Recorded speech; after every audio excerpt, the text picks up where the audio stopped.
So Jesus says to Simon, let's go into deeper water and let down your nets for a catch. And Simon is thinking to himself, what does this guy think he is, right? I'm the professional fisherman here. What does he know? He's just a carpenter. So with great restraint, not a little bit of condescension, he says to Jesus, Master, we already worked all night. We caught nothing. What? Okay, Jesus, don't look at me like that. Okay, if it makes you feel better. And then, of course, they throw down the nets and catch a giant school of fish. So many that their nets are breaking and the boats begin to sink. And Jesus says to Simon, do not be afraid.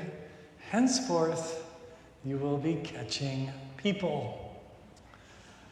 Those of us who grew up with evangelical Christianity will recognize this story as one of our defining texts. As Christians, according to this interpretation, we're supposed to be fishing for people, which has always troubled me. I mean, I can't help thinking about it from the fish's perspective. There I am, happily swimming about, slurping up delicious little organisms from the muddy bottom of the lake, and suddenly I'm trapped in a net and hauled up into a boat, and 100 of other fishes are with me, and we're all gasping for breath, suffocating in the thin air, desperately flopping around, trying to get back into the water, and then we all die and get eaten. It's a terrible metaphor for the joyful, life-altering experience of religious conversion. There's no freedom of choice here, no deep discernment of your spiritual journey, no middle of the night reckoning with your higher power. Just get in the boat and die. So I don't know, I'm more of a catch and release evangelist. It's because I'm a liberal, so. Anyway, for centuries, this unfortunate story has found enormous and tragic currency with the shadow side of Christianity, the side that needs to feel superior to other religions, considers itself under a divine mandate to convert people by any means necessary, which is exactly why so many people don't trust Christianity, and who can blame them, really? Over the years, I've known a number of evangelicals themselves who were under the spell of this grim meet your quota of souls mandate. They were convinced that they had to share what they thought was the gospel with every person they met, in elevators, in airplanes, office cubicles. And it was this huge weight on their shoulders because they could never just relax, and take some private time on the airplane with their headphones on. They had to be ever vigilant, always ready to share the good news, just in case the person they were sitting next to should die that night and end up burning in eternal hellfire just because they were being selfish. I thought I was done with that form of Christianity decades ago, around the time I decided there is no hell. But lately, I've been noticing in me more subtle ways in which that spirit is still alive and well, not only in me, but inside liberal Christianity. It's in the heaviness of so much liberal religion, the way we can turn our religion into a solemn list of do's and don'ts, how our greatest joy and our deepest love can be made into a chore, a thing we ought to do. It's like our parents set this beautiful, freshly baked slice of apple pie in front of us and said, eat it, it's good for you. No self-respecting child is going to go near that pie. Before we even get a chance to taste this delicious world on its own terms, we've got to negotiate our way past our parents' overbearing expectations, our teachers' finger-wagging scoldings, and then our own self-protective need to do the opposite of whatever they're telling us to do.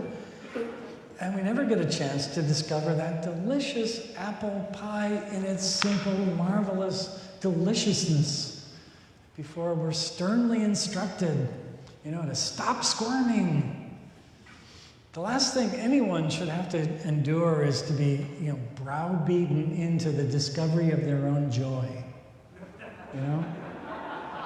But that's exactly how Christianity can come across.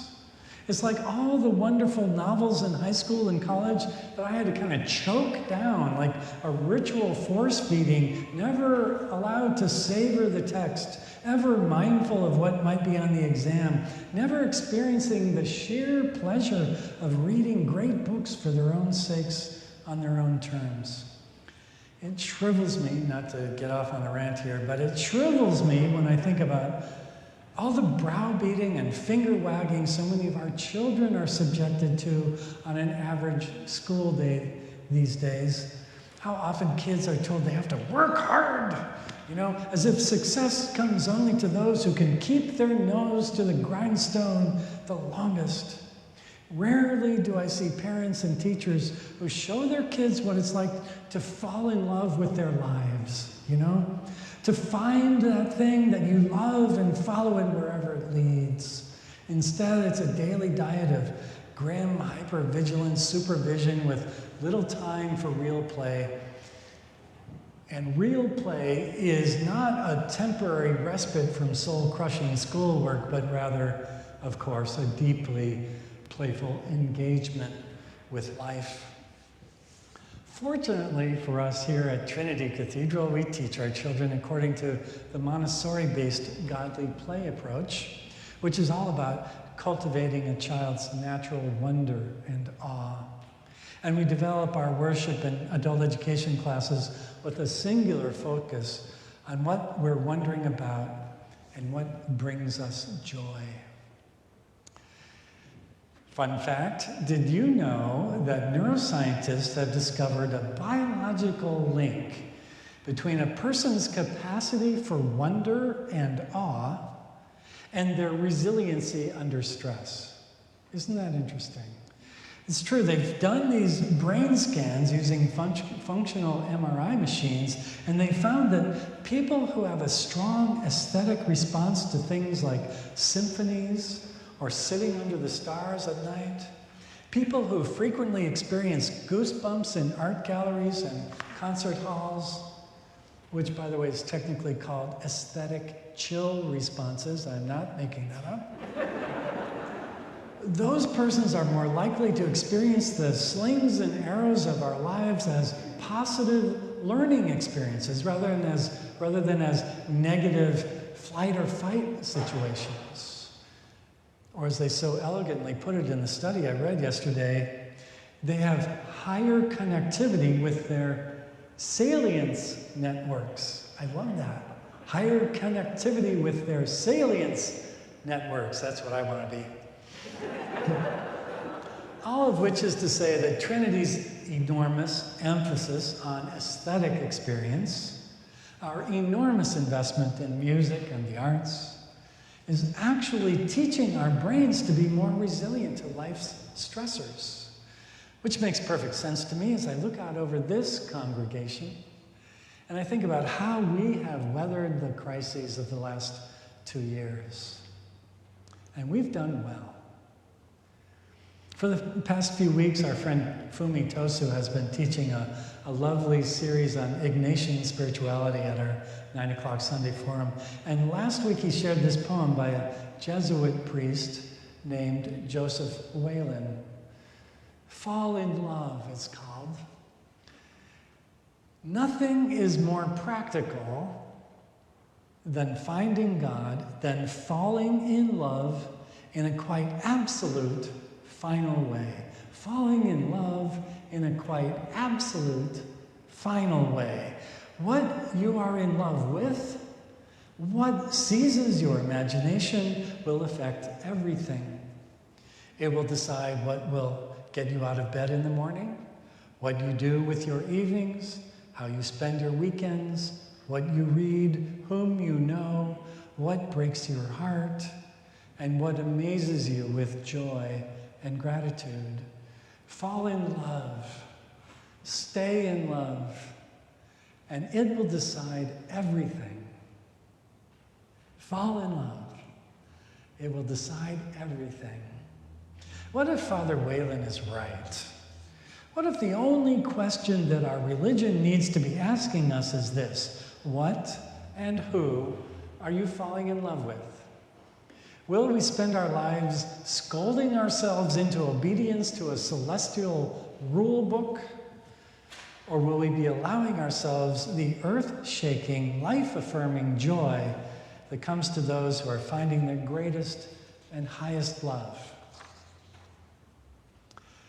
You know, I myself carry around this harsh Midwestern inner voice that's constantly trying to take the fun out of everything I love to do by comparing it to something else that's far more important that I should be doing. Anybody else have that little voice? It's like dumping half a pound of kale onto my chocolate cake. But I think I'm done with that religion. I hereby declare myself done with that religion. I think I'm done with a religion of shoulds and oughts, because nobody falls in love out of a sense of obligation. What if it's just that simple? You know? What if religion doesn't need to be this burlap bag full of shoulds and oughts that we're grimly lugging around all the long day?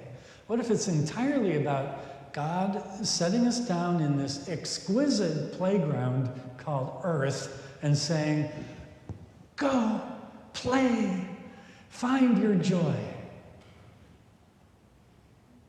I suspect I'm not alone in this. In fact, I believe that sentiment pretty much defines Trinity Cathedral. We're here because when Bruce launches into the Vidor Toccata, we get goosebumps. We're here because when we're taking a Wednesday night class and someone opens up the deeper meanings of the classic text, the hairs on the back of our heads stand up. We're here because when we see the food pantry volunteers day in and day out spreading love and good cheer to our friends who line up outside our door for groceries, we're filled with gratitude. Speaking personally, I'm here because when I step up to this altar rail and I hand you that consecrated wafer, and I look into your eyes and I take in the universe of love and sorrow and strength that lives inside you, I'm filled with a serene and thrumming joy. That is my religion. It's that simple. If I were a fisherman, I suppose it would be tantamount to hauling in the largest catch of my life.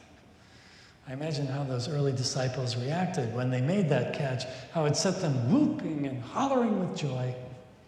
And I imagine the sight made Jesus shout with pleasure. And come to think of it, that's not such a bad way to start a religion, you know? May we all do likewise. May we all be blessed with our own nets and our own boats, and our own sunny summer days to be casting them out, like the disciples, into the deep water of joy and wonder. May it be so.